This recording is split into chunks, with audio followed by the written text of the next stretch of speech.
오늘 여러분과 함께 은혜를 나누고자 하는 말씀은 왜 비유로 말씀하십니까? 많은 분들이 신약 성경을 읽으실 때마다 생각할 겁니다. 왜 예수님께서는 비유가 아니면 말씀하지 아니하실까? 마가복음 4장 34절에 비유가 아니면 말씀하지 아니하시고 다만 혼자 계실 때 그 제자들에게 모든 것을 해석하시더라. 그러면 지금 예수님이 뭐라고 말씀하시냐면 천국의 비밀이 너희에게는 허락되었고 저희에게는 아니었다라고 말씀합니다. 너희는 누구고 저희는 누굴까요? 너희는 누구고 저희는 누군가? 그런데 이 비유라는 말이 헬라어로 파라볼레라는 말입니다. 파라볼레. 무슨 뜻이냐면 곁에 두었다라는 뜻인데 쉽게 설명을 하면 어떤 것과 어떤 사물을 같이 두고 비교해서 설명하는 수사학적 기법을 말합니다. 그런데 예수님은 제자들을 어렵게 하시려고 하는 것이 아니고 예수님이 가르치신 그 말씀을 들은 자들이 제대로 이해하지 못하기 때문에 알려진 것과 알려지지 않은 것을 비교 설명하면서 보다 명확하게 가르쳐 주려고 말씀하시는 겁니다. 그런데 그러면 천국에는 비밀이 있다라고 말씀합니다. 비밀이라는 말이 헬라어로 미스테리온이라는 말인데 당시에 로마 시대에 비밀 종교에 가입된 사람들에게는 이것이 알려졌고 그렇지 않은 사람들에게는 이것이 알려지지 않았습니다. 지금 얼마 전에 방송에서 크게 난 사건이 하나 있어요. 군부대 병사 하나가 자신의 카톡에다가 군대에 암고를 올려놨다는 거예요. 암고는 무엇입니까? 자신들, 우군, 같은 편만이 알아야 되는 비밀을 아무나 볼 수 있게 올려놔버린 거예요. 이것은 중대한 사건이 아닐 수 없습니다. 그러면 성경에서는 하나님의 이 천국의 비밀이라는 것은 무엇이냐면 하나님의 계획이나 뜻을 말하는 겁니다. 하나님이 무엇을 계획하시고 무엇을 뜻하시는 겁니다. 그런데 이 천국의 비밀은 숨겨져 있다는 것이죠. 하나님이 보여주지 않으시면 사람은 절대로 그것을 알 수 없습니다. 제가 여러분 앞에 서 있는데 제가 여러분에게 가지고 있는 것을 보여드리지 않으면 여러분은 알 수 없어요. 지금 제 주머니에는 이렇게 십자가가 있습니다. 자, 계시라는 말이 헬라어로 히포클랍시스라는 말인데 하나님이 보여주신 만큼만 볼 수 있다는 사실입니다. 그래서 성령은 우리에게 뭐라고 말씀하시냐면 귀 있는 자는 들을지어다. 귀 있는 자는 들을지어다. 오늘 저는 이 화평방송을 시청하시는 모든 성도들께서 이 하나님의 비밀을, 천국의 비밀을 깨닫는 놀라운 은혜가 있으시기를 축원합니다. 아멘. 자, 주님이 너희에게는 즉 너희라는 말은 이렇게 생각하시면 돼요. 당시에 마가복음 4장 10절에 보면 예수님의 제자들뿐 아니라 그 옆에 함께 있었던 무리들이 있었습니다. 쉽게 말하면 성도라고 다 성도가 아니라는 거예요. 성도라고 다 성도가 아니고 너희는 누구예요? 비밀을 맡은 사람. 그래서 바울은 말합니다. 고린도전서 4장 1절에 사람이 마땅히 우리를 그리스도의 일꾼이요 하나님의 비밀을 맡은 자로 여길지어다. 하나님의 비밀을 맡은 자, 하나님의 비밀을 알 수 있는 자. 그런데 저희는 그러면 누구냐? 저희는 비밀을 맡지 못한 사람입니다. 마태복음 13장 13절에 예수님이 뭐라고 말씀하시냐면 그러므로 내가 저희에게 비유로 말하기는 저희가 보아도 보지 못하며 들어도 듣지 못하며 깨닫지 못함이라. 지금 이 사람들은 보고 들을 수 있는 능력을 가지고 있지만 예수님의 말씀을 보려고 들으려고 하지 않았다는 겁니다. 지금 이것은 죄를 지은 인간의 전형적인 모습을 보이는 것입니다. 영적 불구자를 가리키는 거죠. 그런데 오늘 본문에서 뭐라고 말씀하냐면 천국의 비밀이 너희에게는 허락되었으나 허락되었다는 말이 굉장히 중요합니다. 이 말이 헬라어로 디돔이라는 말이에요. 영어로 기부, 선물이다, 주다, 그란트, 하사하다. 즉 무슨 뜻이냐? 허락이라는 것은 예수님께 대한 내가 어떤 태도를 취하느냐에 따라서 비밀이 알려질 수도 있고 알려지지 않을 수도 있다는 겁니다. 그러니까 말씀을 듣는 자의 태도에 따라서 그 말씀의 능력이 내 것이 될 수도 있고 능력이 되지 않을 수도 있다는 거예요. 그래서 바울은 뭐라고 말합니까? 고린도전서 1장 18절에 말씀합니다. 뭐라고 말씀하나요? 자, 하나님의 말씀이 무엇이냐면 십자가의 도가 멸망하는 자들에게는 미련한 것이요 능력을 얻는 우리에게는 하나님의 능력이라. 하나님의 능력이라. 자, 십자가의 도가 무엇인가요? 도, 말씀, 로고스. 이 말씀은 똑같은 말씀인데 신구약 66권은 똑같은 성경입니다. 그런데 어떤 사람에게는 그냥 이것이 글자로 되어 있는 성경일 뿐이고 어떤 사람에게는 이것이 능력으로 나타난다는 거예요. 능력으로 나타난다. 그것은 이 말씀을 받아들이는 이 자세에 달려있다. 자세에 달려있다. 디돔이라는 이 헬라어는 그래서 굉장히 중요합니다. 그러면 하나님의 비밀을 맡은 사람들의 가장 기본이 있어야 되는데 기본이 무엇인가요? 바로 거듭나야 된다는 겁니다. 요한복음 3장 3절에 진실로 진실로 내게 이르노니 사람이 거듭나지 아니하면 하나님의 나라를 볼 수 없느니라. 이 거듭난다는 말이 아노덴이라는 헬라어인데 하늘로부터 다시 태어난다는 겁니다. 이 지상에서 태어나는 게 아니고 하늘로부터 다시 태어나야 된다는 거예요. 그래서 요한복음 3장 6절에 육으로 난 것은 육이요 성령으로 난 것은 성령이니 내가 내게 거듭나야 하겠다 하는 말을 기이 여기지 말아라. 기이 여기지 말아라. 자, 많은 분들이 이해하지 못하는 부분들이 있는데 그것이 무엇이냐면 저는 어려서부터 고등학생 때 예수님을 믿고 수많은 목사님들한테 이렇게 가르침을 받았어요. 뭐라고 가르치셨냐? 육이 죽고 영이 살아야 된다. 그런데 저는 영어의 why라는 말이 우리말로 왜라는 말입니다. 의문을 가져야 돼요. 왜 그럴까? 왜 육이 죽고 영이 살아야 된다고 그럴까? 그런데 그게 틀렸더라고. 고린도전서 15장 31절에 바울이 뭐라고 하냐면 나는 날마다 죽는다라고 말합니다. 사람의 육은 한 번 죽으면 끝이요. 사람의 육이 죽어버리면 더 이상 이 땅에서 사명을 감당할 수 없습니다. 자, 그래서 왜 그러면 바울이 사람을 겉사람이 있다고 그러고 속사람이 있다고 말할까? 그래서 제가 그 비밀을 찾아냈어요. 아, 한 몸 두 사람이라는 설교를 통해서 제가 분명히 밝혔습니다. 무슨 말이냐? 창세기 1장 27절을 보면 하나님이 자기 형상 곧 하나님의 형상대로 사람을 창조하시되 지금 창세기 1장 2절에 하나님이 사람을 창조하신 것은 눈에 보이는 우리 모습이 아닙니다. 지금 여기서 하나님이 창조하셨다는 것은 스피릿, 영의 사람을 창조하신 겁니다. 봐라, 오직 하나님만이 사용하시는 단어를 사용해서 하나님이 영이라는 사람을 먼저 만드신 거예요. 이 영이라는 사람을 바울은 속사람이라고 표현하고 있는 겁니다. 그리고 창세기 2장 7절을 보면 여호와 하나님이 흙으로 사람을 지으시고 그 코에 생기를 불어 넣으시니 생명이 된지라.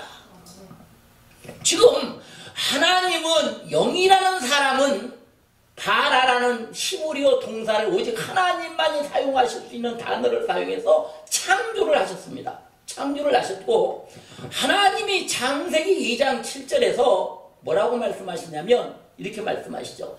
야차르 만들으셨다는 거예요. 흙으로 사람을 만들으셨고 그 코에 생기를 불어 넣으시니 생명이 된지라. 생명이 된지라. 여기 생명이라는 단어는 네페시라는 말인데 무슨 말이냐면 영어로 soul입니다.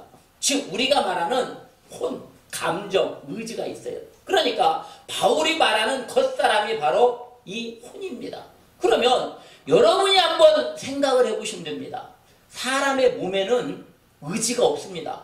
사람의 몸은 영이 시키는 대로 하든지 혼이 시키는 대로 하는 거예요. 즉 속사람이 시키는 대로 하면 하나님의 사람이고, 겉사람, 혼이 시키는 대로 하면 우리말로 하면 지멋대로 사는 사람이에요. 지멋대로 사는 사람. 그러면 자, 창세기 3장 9절에 하나님이 분명히 말씀합니다. 내가 얼굴에 땀이 흘려야 식물을 먹고 필경은 흙으로 돌아가리니 그 속에서 내가 취함을 입었음이니라. 너는 흙이니 흙으로 돌아갈 것이니라 하시니라. 지금 우리의 몸은요, 흙으로 만들어졌습니다. 모든 과학자들이 사람의 육체의 성분을 검토하니까 다 흙으로 돼 있다는 거예요. 원소가 흙으로 돌아갑니다. 흙으로 돌아가. 그러면 하나님이 예수님을 이 땅에 보내신 이유가 무엇인가? 고린도서 5장 17절에 그런즉 누구든지 그리스도 안에 있으면 새로운 피조물이라. 이전 것은 지나갔으니 보라 새 것이 되었도다.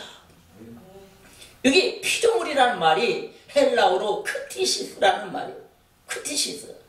다시 창조되었다는 겁니다. 무엇이? 죽었던 내 영을 예수님이 십자가의 죽으심으로 인하여 다시 되살리셨다는 겁니다. 우리 영은 살아난 거예요. 살아났어요. 그러면 이 땅에 하나님을 영접지 아니하고도 잘 사는 사람들이 있어요.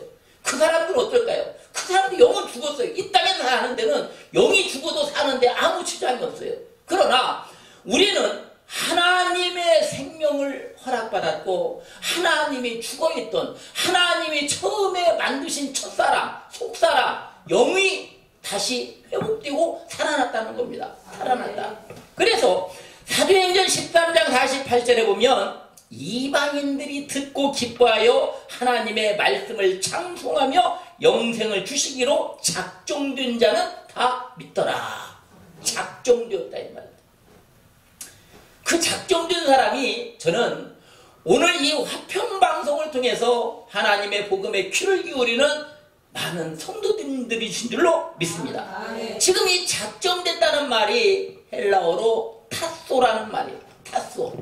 무슨 뜻이냐면 지명하셨다는 겁니다. 지명하셨다. 내가 하나님을 택한 게 아니고 하나님이 나를 지명하셔서 하나님의 백성으로, 하나님의 자녀로 사명을 감당할 수 있도록 허락하셨다는 겁니다. 이사야 43장 1절에 말씀합니다. 너는 두려워 말라. 내가 너를 구속하였고 너를 지명하여 불렀나니 너는 내 것이라. 너를 지명하였다. 이 지명이라는 말이 히브리어로 셈이라는 말인데 영어로는 이게 네임이라는 뜻입니다. 이름이라는 뜻이에요. 쉽게 말하면 우리가 물건을 사면 상표를 붙여요. 지금 여러분이 시청하시는 이 화평방송은 이 지상에서 하나님의 말씀을 선포하는 화평방송이라는 메이커가 붙어있는 거예요. 메이커.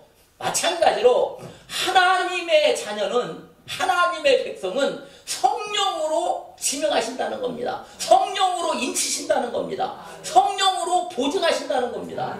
어떻게? 성령으로 메이커를 주시는 거예요. 메이커를 주신다. 그래서 고린도서 1장 22절에 보면 저가 또한 우리에게 인치시고 보증으로 성령을 어디에? 우리 마음에 주셨느니라. 우리 마음에 주셨느니라. 성령을 받은 사람은요, 무엇이 다릅니까? 일반 사람은 볼 수 없는 하나님의 나라의 비밀을 볼 수 있는 능력과 은혜가 있다는 사실입니다. 고린도전서 2장 10절에 말씀합니다. 오직 하나님이 성령으로 이것을 보이셨으니 사람의 속사정을 사람의 영예에 누가 알리오? 이와 같이 하나님의 사정도 하나님의 영예에는 아무도 알 수가 없느니라. 성령을 받아야 하나님의 영을 알 수 있다 이거예요. 하나님의 말씀을 볼 수 있다 이거예요.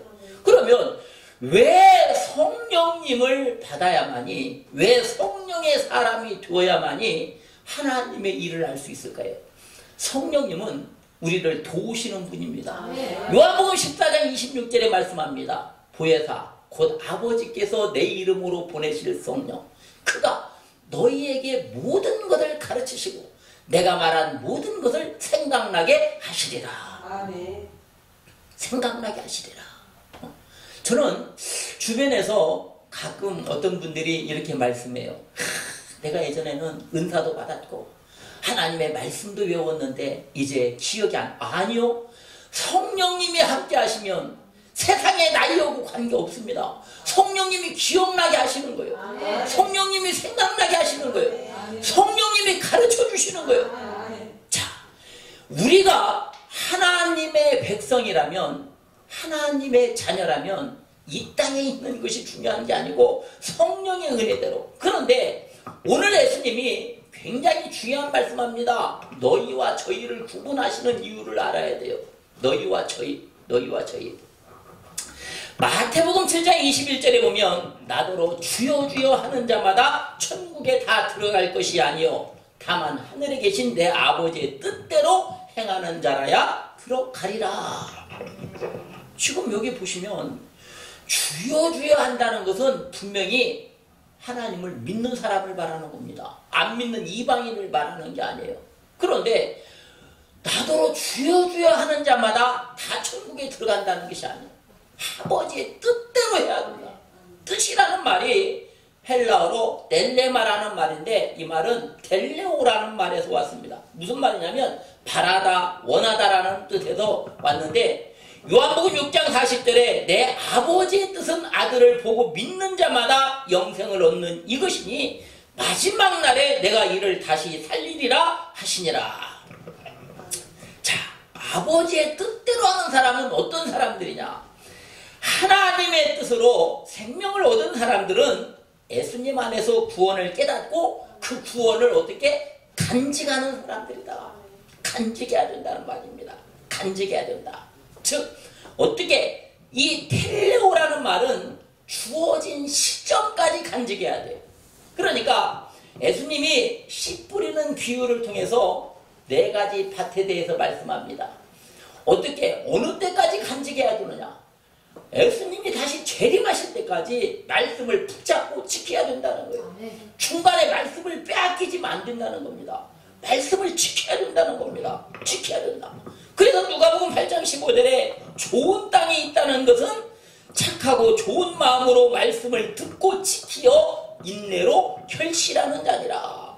여기서 핵심이 뭐냐면 지킨다는 말이에요. 지킨다. 이 말이 아테코라는 말인데 굳게 붙잡다. 굳게 붙잡다. 차지하다. 소유하다. 지금 하나님의 자녀들은요.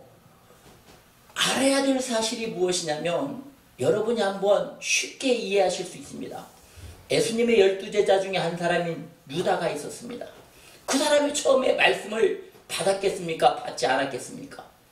받았습니다. 그런데 이 유다는 말씀을 굳게 지키지 못했다는 거예요. 말씀을 간직하지 못했다는 겁니다. 지금 우리 주변에서도 이처럼 예전에 예수님의 말씀을 받았다가 중간에 잃어버리는 분들이 있어요. 그래서 오늘 분명히 뭐라고 말씀하냐면 말씀을 듣고 지키어 인내로 결실하는 자니라. 인내로 결실해야 된다. 결실해야 된다. 이 말씀을 듣고 지키기 위해서 이 말이 무슨 말이냐면 다시 말하면 내 삶 속에 이 말씀이 적용돼야 된다는 겁니다. 적용돼야 된다.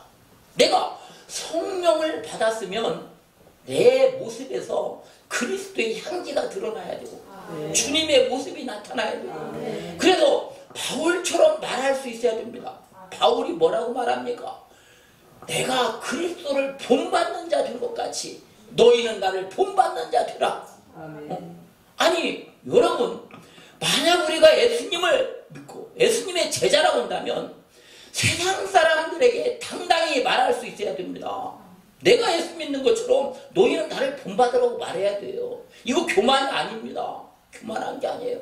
자, 지금 그런 말씀을 듣고 지킨다는 것은 이 말씀을 간직해서 이 말씀이 내 삶에 적용된다. 이것이 무엇이냐면 행동이 변화되어야 된다는 겁니다.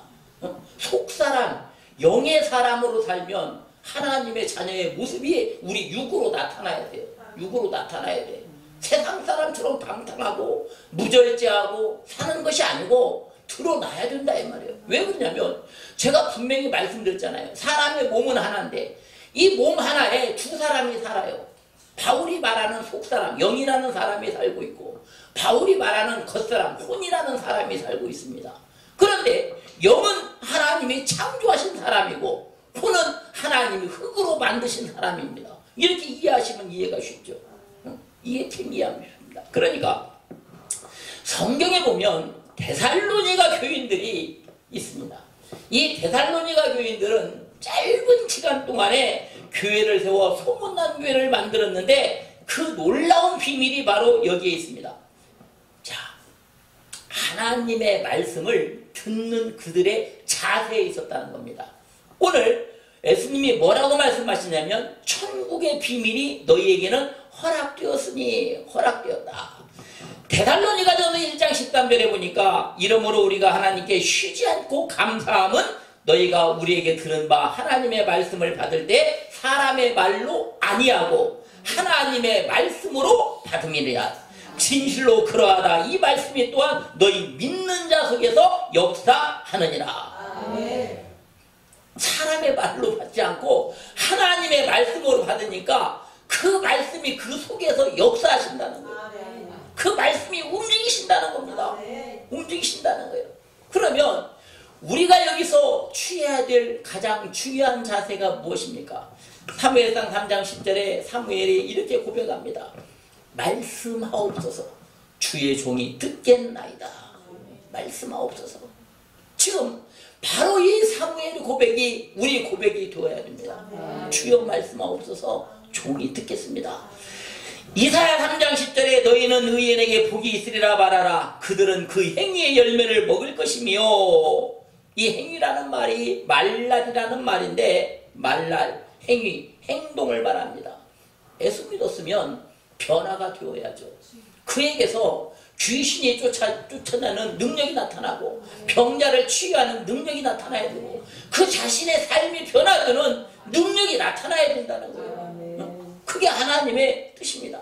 야고보 1장 22절에 너희는 도를 행하는 자가 되고 듣기만 하여 자신을 속이는 자가 되지 말라. 행한다는 말이 포이테스라는 말인데 수행자를 뜻합니다. 율법에 순종하는 자, 율법을 지키는 자를 말하죠. 그러니까 율법을 지킨다는 것은 굉장한 인내가 필요합니다. 그냥 되어지는 게 아니에요. 저는 가끔 가다가 생활의 달인이나 TV 프로그램에서 여러 가지 경연을 봅니다. 그런데 제가 며칠 전에 깜짝 놀란 것이 있어요. 도전을 받았어요. 저녁을 먹다가 잠깐 그 미우새라는 그 프로그램이 있어요. 거기에 홍진영이라는 가수와 조영수라는 작곡가가 있는데 이 작곡가가 음악을 한번 싹 듣더니 악보도 없이 그 자리에서 피아노 반주를 하고 이 가수와 이 작곡가가 사전에 말을 맞추지 않았는데 그 자리에 딸기를 주제로 음악을 만들어서 바로 연주를 합니다. 무슨 얘기냐? 수많은 인내와 고통의 시간이 없다면 이루어지지 않습니다. 하나님의 말씀도요, 내가 어느 한 단기간에 이루어지는 게 아닙니다. 정말 그 말씀을 내 안에 지키고 굳게 했을 때 정말 그들처럼 그러한 달인의 경지에 이르는 거예요. 달인의 경지. 말씀이 내 안에서 역사하는 경지에 이릅니다. 그러려면 갈라디아 5장 24절에 바울이 말한 것처럼 그리스도 예수의 사람들은 육체와 함께 그 정욕과 탐심을 십자가에 못 박았느니라. 육체와 함께. 그러니까 제가 서두에 설명드린 대로 분명히 우리의 영은 하나님이 창조하셨고 우리의 육과 혼은 하나님이 만들으셨다. 나처럼 만들으셨다. 그러면 우리 육체는 훈련된 대로 행합니다. 지금 화평방송을 시청하시는 모든 성도님들은 저는 이렇게 생각해요. 하나님의 말씀 안에서 여러분들이 지금 여러분 자신을 복종시키고 하나님의 말씀을 사람의 말로 듣지 않냐고 하나님의 말씀으로 들으시기 때문에 지금 이 시간에 방송을 시청하신 줄을 믿습니다. 아멘. 만약 그렇지 않다면 여러분들이 이 황금 같은 시간에 세상에 나가서 다른 걸 할 수도 있다 이 말이에요. 그러나 이 말씀을 통해서 여러분은 변화가 되어진다. 언제까지? 시점이 중요하다고 그랬어요. 계시록 3장 10절에 요한계시록 3장 10절에 내가 나의 인내의 말씀을 지켰은즉 내가 또한 너를 지키어 시험의 때를 면하게 하리니 이는 장차 온 세상에 임하여 땅에 거하는 자들을 시험할 때라. 자, 그리스도인들은 주님이 십자가에 못 박히시까지 참고 순종하셨던 것처럼 각자 자신의 십자가가 있습니다. 자기의 십자가를 지고 최후의 승리를 얻을 때까지 인내를 계속해야 된다는 겁니다. 그런데 이 요한계시록 3장 10절에 시험의 때는 예수님이 다시 재림하시기 있기 전에 있을 대환란을 의미합니다. 지금 세상이 너무 시끄러워요. 코로나19가 지금 다 지나가기도 전에 아프리카에서부터 이미 시작한 메뚜기 때는 지구의 식량 위기를 몰고 옵니다. 또 지금 많은 과학자들이 앞으로 기후변화 때문에 인류의 위기가 올 거라고 말합니다. 얼마 전에 4월 달에 대한민국의 수도 서울에 눈이 내린 것은 70년 만에 처음이라는 거예요. 자, 지금 아무리 사람의 기술과 능력이 발달해도 이 자연적인 재앙 하나를 감당할 능력이 없습니다. 지금 우리는 이러한 때에 말씀을 주님이 오시는 그날까지 지켜야 된다는 거예요. 다소 붙잡아야 된다는 거예요. 인내해야 된다는 거예요. 그래서 예수님이 무엇라고 말씀합니까? 달란트 비유를 보면 이렇게 말씀해요.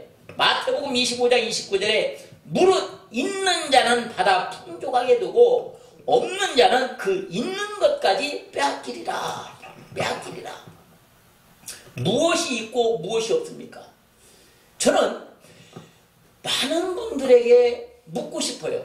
사람은 사람의 이 삶을 영위하기 위해서 하루에 3끼를 먹어야 돼요. 그런데 말씀은 그러면 하루에 몇 끼를 먹냐 이 말이에요. 마태복음 4장 4절에 분명히 주님 말씀하시기를 사람이 떡으로만 살 것이 아니요 하나님의 입으로부터 나오는 모든 말씀으로 살 것이니라 말씀하는데, 우리의 육이, 우리의 혼이 살기 위해서는 음식을 먹으면 되지만 우리의 영이 살기 위해서는 하나님의 말씀을 꾸준히 취해야 된다는 겁니다. 말씀을 먹어야죠. 먹어야 생명을 유지하죠. 생명을 유지하죠. 그런데 간혹 가다가 주변에 그런 분들 봐요. 주일날 한번 성경 펴시는 분들도 있을지 몰라요. 그런 분들을 저는 이렇게 생각해요. 아, 코마 상태에 있다. 의학적으로 말하면 식물인간 상태에 있구나. 하나님의 자녀는 자녀인데 영이 지금 잠들어서 깨어나지를 않고 있구나. 주님이 오시기 전에 얼른 깨어 있어야 되는데 열처녀 비유에서처럼 등불을 가지고 주님이 오셨는데 잠들었다가 천국에 들어가지 못하면 어떨 것인가. 그래서 주님이 뭐라고 말씀하시냐면 있는 자는 더 부자가 되고 없는 자는 그 있는 것도 빼앗긴다라고 말씀합니다. 우리가 이 땅에 살면서 많은 분들이 이런 얘기들을 해요. 세상을 살면서 돈이 없으면 물로 돈이 없으면 살 수 없습니다. 힘듭니다. 왜? 경제적인 필요가 있어야 되죠. 그런데 경제학적인 관점에서 볼 때 투자할 돈을 많이 가진 사람은 돈을 더 많이 벌게 돼 있어요. 그게 법칙입니다. 법칙. 또 적게 가진 사람은, 돈이 적은 사람은 만약에 예상치 못한 불우한 사고가 생기면 가진 돈까지 다 잃을 위험이 생깁니다. 또 부자는 이 돈을 다른 사람에게 구워주고 더 많은 이자를 받아서 넉넉해질 수 있지만, 가난한 사람은 자기가 가지고 써야 될 생활비마저 써야 되므로 더욱 빈곤하게 돼요. 그러니까 지금 아프리카에서는 뭐라고 말하냐면 코로나19가 두려운 게 아니라 굶어 죽게 생긴 것이 더 두렵다는 거예요. 지금 더 두렵다. 그러면 이 원칙이 세상에서만 적용되는 게 아니라 영적인 세계에서도 그대로 적용된다는 사실입니다. 예수님의 진리를 깨달은 사람은 예수님이 성령님을 통해서 더 많은 것을 가르쳐 줄 수 있지만, 이 진리를 거부하고 받아들이지 않는 사람은 가지고 있던 조그만 것까지 잃어버리게 된다는 거예요. 그러니까 이 부익부 빈익빈, 부자는 더 부해지고 가난한 자는 더 가해지는 이 세상의 법칙은 영적인 세계에서도 그대로 적용된다는 사실입니다. 그러니까 날마다 우리는 육의 양식을 취하듯이 날마다 영의 양식을 같이 공급받아야 됩니다. 그래야 주님이 가르쳐 줄 수 있죠. 저는 제가 개인적으로 좋아하는 구절 중에 하나가 공자의 조문도 석가사의라는 단어입니다. 조문도 석가사의. 무슨 뜻이냐면 공자가 이렇게 말했습니다. 아침에 도를 깨달으면 저녁에 죽어도 좋다는 거예요. 그런 말을 들어보면 아마 공자는 도를 깨닫지 못한 것 같아요. 왜 그러냐면 예수님이 말씀하시기를 내가 곧 치료 진료 생명이니 나로 말미암지 않고는 아버지께로 올 자가 없느니라. 예수님이 진리라는 것을 몰랐던 거예요. 그런데 지금 저와 여러분은 이 화평방송을 시청하시는 모든 성도님들은 이 진리를 이미 깨달았습니다. 예수님이 진리이시구나. 이 진리 안에 우리는 살아야 되는구나. 이 진리를 지켜야 되는구나. 어떻게 날마다 영의 양식을 공급하고 하나님께서 성령님을 통해서 우리에게 깨닫게 하시는 진리의 말씀을 굳게 붙잡아서 주님이 오시는 그날까지 지켜야 된다는 겁니다. 이겨야 된다. 그래서 베드로전서 3장 18절에 보면 오직 우리 주 구주 예수 그리스도의 은혜와 그를 아는 지식에서 자라가라.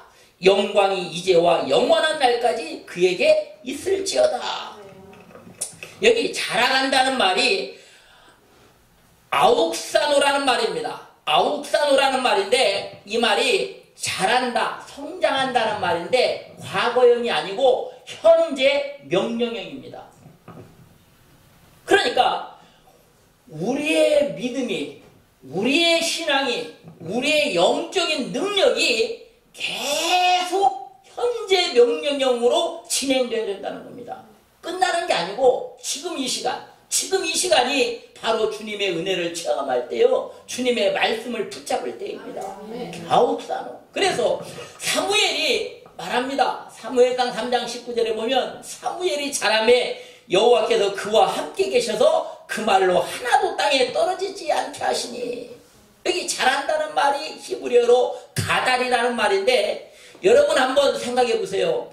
어린아이들이 막 엄마 품에서 태어나서 처음부터 걸을 수 있습니까? 아니, 못 걷습니다.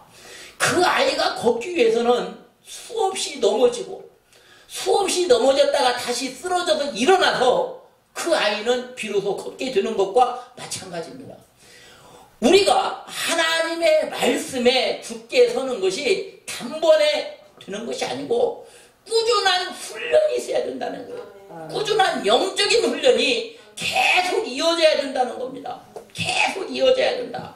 그래서 예수님이 우리에게 허락하신 이 은혜는 말씀에 굳게 서는 자에게 전해지는 것이 은혜입니다. 이 은혜에서 멀어지면 진리에서 떠나게 되고 하나님의 축복을 맛볼 수가 없습니다. 그러면 이 지식이라는 건 무엇냐? 호세아 4장 6절에 호세아 선지자가 말씀합니다. 내 백성이 지식이 없어 망하는도다. 하나님을 아는 지식이 자라나야 돼요. 이 지식은 근원은 예수 그리스도이시고 이 지식은 반드시 열매를 맺어야 된다는 사실입니다. 예수님에 대한 이 지식은 모든 배교와 이단을 미리 예방할 수 있는 최선의 방법이 될 수 있습니다. 예수님을 제대로 알면, 그리스도를 제대로 알면 주님을 배반하는 일이 없죠. 이 하나님을 제대로 알면 이단에게 속아서 넘어가는 일이 없습니다. 그래서 그리스도인의 삶은 그리스도에 대한 지식에서 시작해서 보호자이신 그분에 대한 지식으로 유지되고 그분을 완전히 알므로 마지막 목표에 도달할 수 있게 된다는 사실입니다. 저는 오늘 여러분들이 왜 예수님께서 비유로 말씀하실까? 이것은 예수님이 너희 택한 자들에게 더욱더 말씀 안에서 굳건해지고 하나님의 은혜와 영광을 나타낼 수 있도록 마지막 날까지 하나님의 말씀을 통해서 그 말씀을 굳건히 유지하여서 하나님의 영광을 나타내는 귀한 은혜가 있으시기를 주님의 이름으로 축원합니다. 기도하겠습니다. 사랑과 은혜가 충만하신 아버지 하나님 감사합니다. 하나님께서 이 화평방송을 그리스도의 보혈의 공로로 세워주시고 이 화평방송을 통해서 선포되어지는 복음의 말씀이 죽어가는 영혼들을 소성시키게 하시고 그들을 새롭게 살릴 수 있는 능력이 될 수 있도록 축복하시니 감사합니다. 아버지 하나님, 이 모든 은혜가 주님 안에서 우리의 삶을 변화시키게 하시고 우리가 변화됨으로 이 사회가, 이 나라가, 온 세계가 변화되어서 하나님의 복음의 나라가, 복음의 천국이 이루어지는 놀라운 은혜를 허락하여 주시옵소서. 하나님이 우리에게 허락하신 그 모든 말씀을 사람의 말로 듣지 아니하고 하나님의 말씀으로 받은 데살로니가 교인들처럼 우리가 그 말씀을 받아들여서 하나님의 영광을 나타낼 수 있는 놀라운 축복을 허락하여 주시옵소서. 모든 걸 예수님의 이름으로 감사하며 기도드리옵나이다.